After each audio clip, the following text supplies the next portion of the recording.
अवांखे अहम ख़बर ॾींदा आहियूं। बदीन जी ख़ानगी अस्पताल में कम कंदड़ शमा ख़ासकेली ज़हरीली दवा पी आपघात करे छॾियो आहे।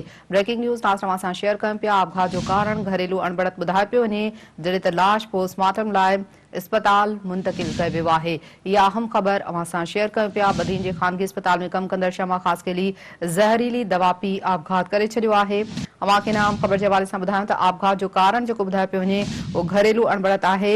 लाश पोस्टमार्टम जे लाइ अस्पताल मुंतक़िल कयो वियो आहे।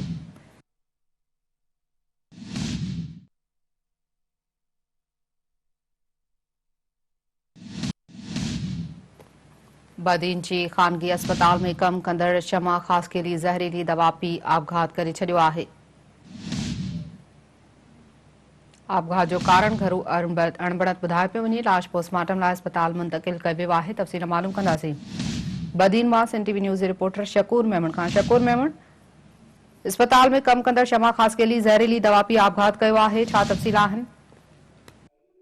बदीन जी एक खानगी अस्पताल में कम कंदड़ स्टाफ नर्स मिसमात शमा ख़ासकेली लाल मौलाबस ख़ासकेली रात देर सां सुबुह सवेर संदसि लाश घर मां मिलियो आहे। हुन ख़ुदकशी ज़हरीली दवा पी ख़ुदकशी करे छॾी आहे, जंहिंखां पोइ संदसि मर्द जेको आहे सो इंडस्ट्रियल अस्पताल पोस्टमार्टम लाइ मुंतक़िल कयो वियो आहे।